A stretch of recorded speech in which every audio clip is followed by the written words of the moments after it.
இவர் வந்து ஸ்வயம்பு விநாயகர் வந்து 16 வருஷம் 17 வருஷம் ஆச்சு. ஓகேயா? இப்போ இவங்க பேர் வந்து சித்தி விநாயகா வச்ச.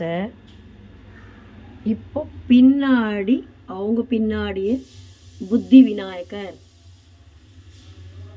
சித்தி விநாயகர், புத்தி விநாயகர் பேர் வச்சிருக்கேன். நாமகரணம் பண்ணியிருக்கேன்.